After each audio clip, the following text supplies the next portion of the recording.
Hello friends, अस्सलाम वालेकुम।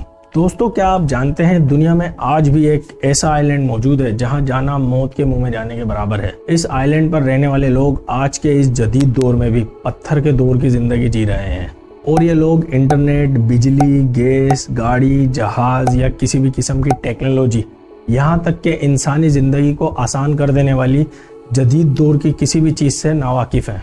माहिरीन के अंदाजे के मुताबिक यहाँ के लोग हजारों सालों से इस आइलैंड से बाहर तक नहीं निकले हैं। आइलैंड तक कोई गलती से या जानबूझकर खुद से पहुंच भी जाता है तो जिंदा वापस नहीं आता। आइलैंड के लोग उसे वहीं मारकर दफन कर देते हैं और कुछ की लाशें समंदर के किनारे लकड़ी में बांधकर लटका देते हैं। इस वजह से वहां कितने ही लोग अपनी जान से हाथ धो चुके हैं। लेकिन क्या वजह है, इस आइलैंड पर मौजूद कबीला बाकी दुनिया से राब्ता क्यों नहीं रखना चाहता? और जब भी इनसे मिलने की कोशिश की गई तो क्या कुछ हुआ? वो कुछ खास चीज बाकी दुनिया से छुपा तो नहीं रहे? इस आइलैंड के लोग इतने खतरनाक क्यों हैं? इसे समझने के लिए हमें इस आइलैंड की दिलचस्प तारीख को जानना होगा।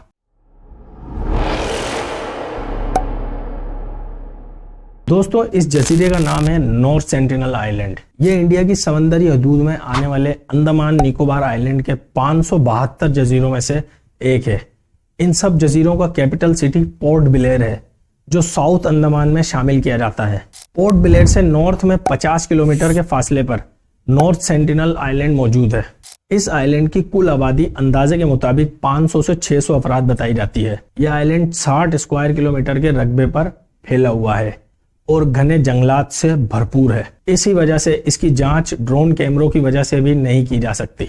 मुख्तलिफ माहिरीन के अंदाजे के मुताबिक इस आइलैंड के रहने वाले लोग तकरीबन 60,000 साल पहले अफ्रीका से हिजरत करके यहाँ पहुंचे और आबाद हो गए और कभी यहाँ से फिर बाहर नहीं निकले। लेकिन दोस्तों, ये सब सिर्फ अंदाजे ही हैं, क्योंकि इस आइलैंड को कभी भी किसी ने सही तरह से एक्सप्लोर ही नहीं किया है। लेकिन मुख्तलिफ एक्सप्लोरर्स और बहुत से लोगों ने अलग अलग टाइम में नॉर्थ सेंटिनल आइलैंड एक्सप्लोर करने की कोशिशें की हैं, जिसमें तकरीबन सब ही नाकाम हुए हैं और कुछ तो सेंटिनल्स लोगों की तरफ से किए जाने वाले हमले में मार दिए गए हैं। दोस्तों, आगे वीडियो में हम इन लोगों के बारे में भी जानेंगे। वैसे तो जब भी नॉर्थ सेंटिनल आइलैंड के लोगों से बाकी दुनिया के लोगों की तरफ से राब्ते की कोशिश की गई तो इन लोगों को हर बार तशद्दुद का सामना करना पड़ा। यानी सेंटिनलीज किनारे पर आने वाले किसी भी जहाज या कश्ती पर सवार लोगों को देखते ही तीरों की बारिश कर दिया करते थे। वो किसी की भी मौजूदगी आइलैंड पर देखना नहीं चाहते। अनजान लोगों को देखते ही जान से मार देते हैं।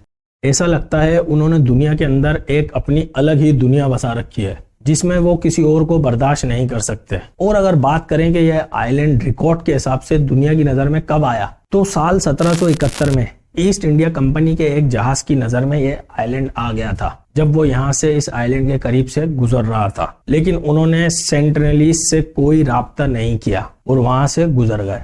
लेकिन फिर 1867 में पहली बार सेंटिनलीज का सामना ब्रिटिश और इंडियंस से हुआ, क्योंकि एक ब्रिटिश जहाज 106 पैसेंजर्स के साथ अंडमान आइलैंड की तरफ जा रहा था।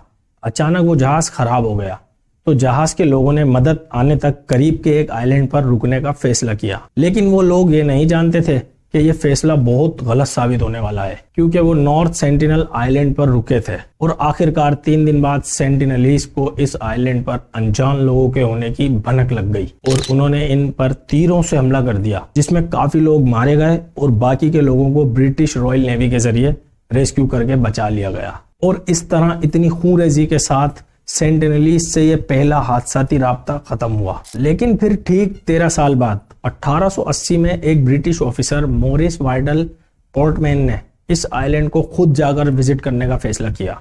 और जब वो आइलैंड पर पहुंचे तो काफी एक्सप्लोर करने के बाद उन्हें रिहाइश के लिए कुछ छोटी बड़ी झोपड़ियां दिखाई दी और साथ में 2 बुजुर्ग और 4 सेंटिनल्स बच्चे भी दिखाई दिए। यहाँ मॉरिस ने एक गलती की, वो इन लोगों को किडनैप करके वापस अपने साथ अंडमान आइलैंड ले आए, क्योंकि वो चाहते थे सेंटिनलीज से बात की जाए, इनकी जबान समझी जाए और मोहब्बत के साथ इन्हें गिफ्ट्स देकर वापस रवाना कर दिया जाए। लेकिन इन सेंटिनलीज में जो 2 बुजुर्ग थे वो तो सेंटिनल आइलैंड छोड़ने के बाद ही बीमार हो गए और इनकी डेथ अंडमान आइलैंड में ही हो गई, जिसे देखकर मॉरिस वाइडल के दिल में रहम आया। वो बाकी के 4 बच्चों को वापस नॉर्थ सेंटिनल आइलैंड छोड़ आए। इस हादसे के बाद तो सेंटिनलीज काफी गुस्से में आ चुके थे। इस वजह से किसी ने दोबारा इनसे राब्ते की कोशिश भी नहीं की। लेकिन फिर 1947 में जैसे पाकिस्तान आजाद हुआ, इसी तरह इंडिया भी आजाद हो गया और ब्रिटिश राज खत्म हुआ और अंडमान आइलैंड का पूरा एरिया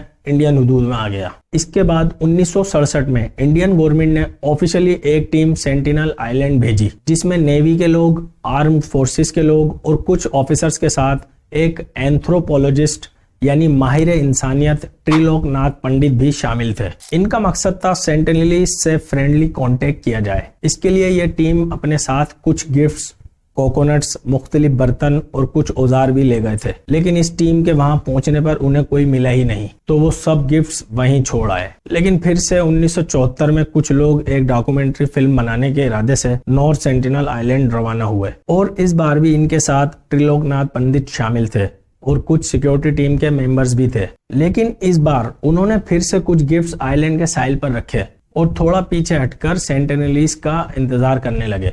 लेकिन काफी देर इंतजार करने के बाद भी कोई सेंटिनलीज इन्हें नजर नहीं आया, तो उन्होंने सोचा कि करीब जाकर देखा जाए। फिर जैसे ही बाकी की टीम भी आइलैंड के करीब पहुंची तो अचानक इन पर तीरों से हमला कर दिया गया और इस बार एक तीर फिल्म के डायरेक्टर की टांग में आ लगा और सेंटिनलीज ने सारे गिफ्ट भी टीम के सामने ही तोड़ डाले।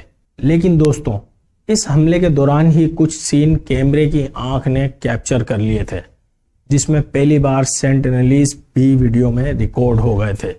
लेकिन फिर इस टीम ने अपना मिशन कैंसिल कर दिया और वापसी चली गई।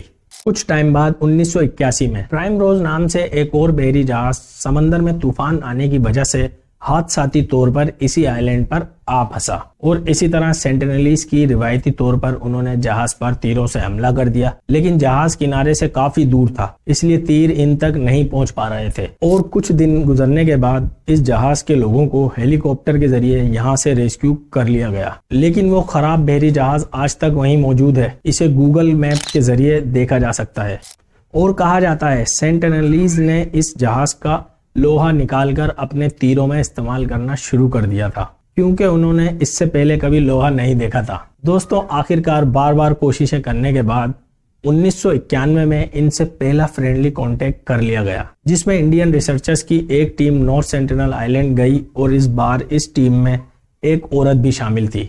इस लेडी का नाम था मधुबाला और यह त्रिलोकनाथ पंडित की जूनियर एंथ्रोपोलॉजिस्ट थी। और इस बार शायद एक औरत को देखकर सेंटिनलीज ने हमला नहीं किया और ना ही किसी किस्म की मुजाहिमत की। बिल्कुल मोहब्बत से इनके गिफ्ट्स और कोकोनट वगैरह भी ले लिए और ऐसा लगने लगा था जैसे अब दोस्ताना माहौल बन चुका है और वो टीम फिर यहाँ से वापस चली गई। लेकिन फिर बाद में कुछ और अलग अलग टीम्स भी इस आइलैंड पर गईं और हर बार ही इन सब टीम्स को पहले वाला सख्त रद्द अमल देखने को मिला, जिसकी वजह से 1997 में इंडियन गवर्नमेंट ने नॉर्थ सेंटिनल आइलैंड पर किसी भी किस्म का कांटेक्ट करने पर बैन लगा दिया। और कुछ सालों बाद 2006 में एक और हादसा हुआ, जिसमें 2 माहीगीर गलती से इस आइलैंड के काफी नजदीक आ गए। फिर सेंटिनलीज ने इन्हें भी मार डाला। इस हादसे के बाद गवर्नमेंट ने एक नया रूल बनाया, जिसमें यह था कि इस आइलैंड के करीब जाना तो दूर की बात, बल्कि इसके 5 किलोमीटर दूर के फासले पर भी कोई नहीं जा सकता। लेकिन दोस्तों, कहते हैं ना, जब किसी की मौत आती है तो बंदा खुद ही वहां खिंचता चला जाता है। आज से कुछ ही सालों पहले एक और शख्स इस आइलैंड पर अपनी जान से गया। 2018 में एक अमेरिकी शहरी जॉन एलिन चाओ के नाम से इस आइलैंड पर गैर कानूनी तौर पर जाने का इरादा करता है। इसका मकसद था वहां अपने मजहब की तबलीग करना और मजहब में आने की दावत देना। वो किसी तरह आइलैंड पर पहुंचने में कामयाब भी हो जाता है। जैसे ही वो एक सेंटिनलीज का सामना करता है और इससे बात करने की कोशिश करता है तो सेंटिनलीज जॉन पर हमला कर देता है। लेकिन जॉन फौरन वहां से भागकर किसी तरह अपनी जान बचाता है। लेकिन दोस्तों, जॉन पर अपना मजहब इन्हें बताने समझाने का जुनून सवार था, इसलिए वो दोबारा इस आइलैंड पर पहुंच जाता है। और इस बार इसकी किस्मत इतनी अच्छी नहीं थी।